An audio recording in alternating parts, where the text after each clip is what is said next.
Hello world, it's Anthony Trucks back again. I know it's been a little while. This next video is something that I've been kind of milling around in my head a little bit, and I knew I wanted to do it the right way. It may come out a little bit different from what I want, but I think it's about time. So this video is part 2 of 3 when it comes to sports training. The concept behind this one is what I would call YouTube trainers. These are people who, in my mind, dirty up my field. People that kind of, they don't do a good job, but they're able to mask it and hide it because people don't know any better. And so, it's same as I said before, you don't know what you don't know if you don't know it. And so when it comes to clients and people that I meet with, sometimes I have to fix these misconceptions that people gather from people who have no clue what it is to really be a sports trainer, really be a performance specialist. So what I'm going to go through with some bullet points I have, some things that I thought of and want to kind of branch on. I'm going to try and make it quick and short. I have a little timer on the top of my thing. I can see here I'm about a minute in already. I want to get within 5-6 minutes tops, so hopefully it won't be too long. First one, education is key. There's a lot of guys who decide that I'm going to go on YouTube. Now, don't get me wrong. On YouTube, there is some information that I may gather, and part of it is studying and learning, and every day you got to get better. So I'm always finding out what's new out there, which is why I have a group of individuals I keep in contact with almost daily to learn different things from. I'll be taking a retreat here a little bit to go be with one of the best trainers in the country.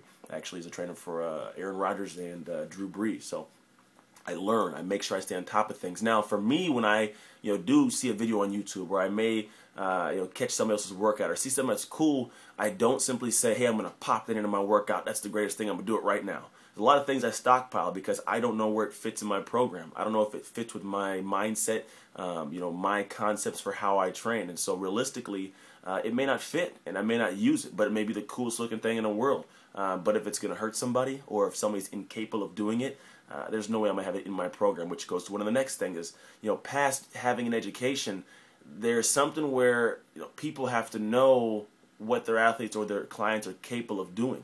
And sometimes people see their kids in a workout with somebody and the exercises look the coolest exercise in the world. Man, I've never seen that. I never saw that. I never saw this. But the coach simply can't explain to you why it's even in the program, why they're doing it that day. How does this affect something a couple weeks from now? And what they do is, their lack of knowledge turns into this big, huge ego thing. So they feel confronted or they have negative conversations if somebody simply asks them, why are you doing that? And you can tell quickly if a person doesn't know because they can't explain it to you. And that comes with not being educated. For me, I spent time getting my degree in this area. On top of that, I hold multiple certifications for youth development on up, to training professional athletes, which I currently do train a couple guys, trying to go to the NFL Combine. I've trained a couple NFL guys.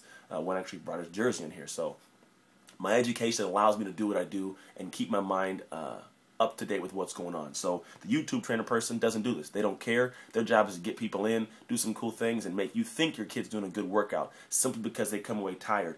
Just because someone's tired doesn't mean they're getting good work. So be very wary of what somebody's doing with your athlete or yourself and why they're doing it. Next thing is, these guys don't understand the concepts of warming up. They see things on TV and they see teams on TV doing things that think, hey, I'm going to do that, but don't really understand what muscle groups they're warming up, why to warm up, the science behind it, specificity of warming up, how integrated flexibility ties into flexibility, or how flexibility is different from mobility, which is creating range, but not maybe having even strength in that new range. But how do you kind of tie the two together?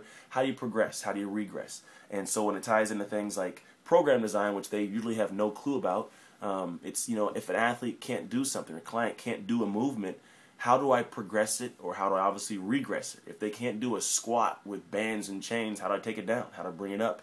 If somebody's incapable of even doing a squat with body weight, how do you open the hips up to be able to keep those athletes in that range of motion and be able to move them into a squat later, as opposed to just saying, hey, deeper, deeper, or just yelling at somebody, go faster. Well, how do you go faster? And what's the biomechanics for movement? How can I get that person to go faster through efficiency, simply? And how do I tie those kind of things together through an entire workout where we use both the weight room and movements and kind of create that branching of the two to get somebody faster? For sports, how do I get somebody quicker? And that's the next video I'll go into, obviously not just today, but that's some I'm going to kind of ease into later. Next thing is when it comes to people who who look at me and they say, hey, man, you know, why can't I go to the guy down the street, man? He's cheaper.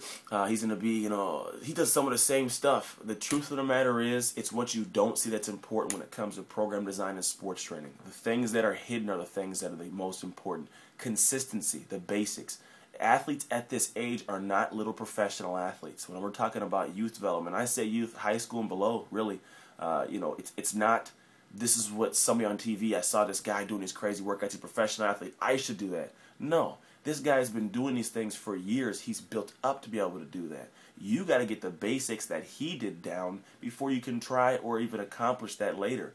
And the YouTube trainer will come in and do those things initially without having any base and having built any foundation to allow it to happen. So now athletes have more of a chance to get hurt because the drills look cool, but they're not doing anything to benefit you. They may even be hurting you because you may be ingraining a bad motor pattern, or you may be having somebody do something and they're compensating with a different muscle group. So it's something where you may degrade that joint or degrade that muscle, and you got to make sure you're safe about those. And so in my mind, when it comes to somebody saying, hey, so-and-so's cheaper, he does something better, I say, hey, you're going to get what you pay for. It's like if I was to drive out and you know, hit a pole and my car had a dent in it. You know, I can go and have my buddy around the corner do it for, you know, half the price somebody else may do, but it may come out like crap.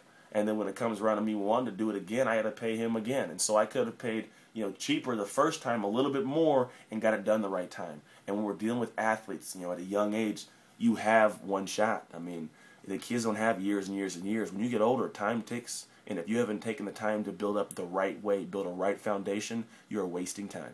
And if you waste time, you can't get that back.